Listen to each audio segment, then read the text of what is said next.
Pagi selalu datang seperti tamu yang tak pernah diundang, mengetuk pintu dengan suara alarm yang lebih keras dari gonggongan anjing tetangga.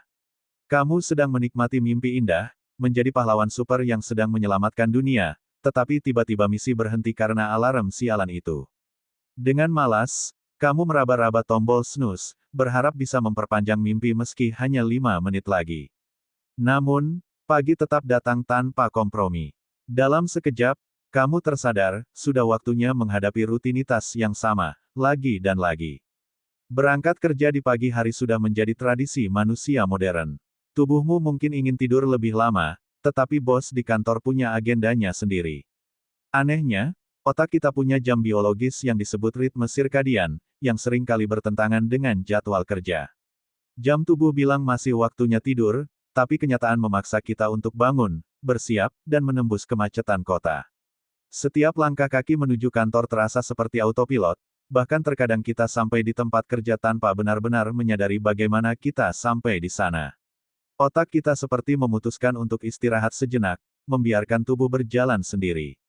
Di tengah hiruk-pikuk rutinitas, ada satu hal yang selalu jadi penyelamat, kopi. Minuman ini bisa membuat mata yang berat kembali terbuka, seolah memberikan kekuatan magis untuk bertahan melalui hari yang panjang. Tapi, di balik setiap cangkir kopi, ada efek samping yang tak terhindarkan, jantung berdebar-debar tanpa alasan jelas, seakan-akan kamu habis berlari tanpa pernah menggerakkan kaki. Meski begitu, kamu tetap kembali ke cangkir kedua, ketiga, atau bahkan keempat, berharap ada mukjizat yang bisa membuat hari terasa lebih ringan.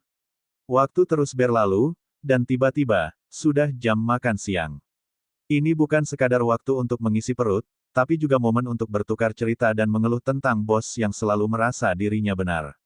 Namun, meski mulut sibuk berbicara, pikiran tetap terjebak pada tumpukan pekerjaan yang menunggu di meja. Kamu makan cepat-cepat, seolah-olah waktu istirahat adalah kompetisi siapa yang bisa menyelesaikan makanan duluan. Padahal, tubuhmu butuh waktu untuk benar-benar istirahat, tapi di dunia yang serba cepat ini, siapa yang punya waktu untuk benar-benar mendengarkan sinyal tubuh? Setelah seharian berjuang, akhirnya tiba waktunya pulang. Tetapi, perjalanan pulang terasa seperti deja vu. Lagi-lagi autopilot aktif, dan kamu tiba di rumah dengan perasaan kosong. Seharusnya ini adalah waktu untuk bersantai, tapi seringkali pikiranmu masih sibuk dengan urusan kantor. Bukannya langsung tidur, kamu malah asyik scrolling media sosial, mencari hiburan yang tidak pernah benar-benar memuaskan. 2 jam berlalu, dan kamu baru menyadari sudah waktunya tidur. Namun, anehnya, mata tidak mau terpejam, meski tubuh sudah terlalu lelah untuk bergerak. Keesokan harinya, kamu bangun dengan mata panda yang siap beraksi lagi. Saat akhir pekan tiba, kamu berharap bisa melarikan diri dari rutinitas. Namun, Sabtu selalu berubah menjadi hari penundaan. Pekerjaan rumah yang harusnya bisa selesai dengan cepat malah tertunda karena rasa malas. Ah, nanti saja bersih-bersihnya, masih capek kerja. Begitu minggu datang, semua pekerjaan menumpuk seperti gunung, dan kamu panik karena besok sudah Senin lagi. Minggu malam berubah menjadi ajang balapan melawan waktu, mencoba menyelesaikan semua dalam satu malam, dengan hasil yang setengah hati. Kamu pun kembali menyesali keputusan menunda segalanya. Punggungmu mulai protes. Setelah seharian duduk di depan layar komputer atau terjebak dalam kemacetan, punggung terasa seperti dihantam palu. Setiap gerakan terasa berat, seakan-akan tubuhmu sudah kehilangan elastisitasnya. Kamu bermimpi tentang sofa di rumah, tempat di mana kamu bisa merebahkan diri dan melupakan semua rasa sakit.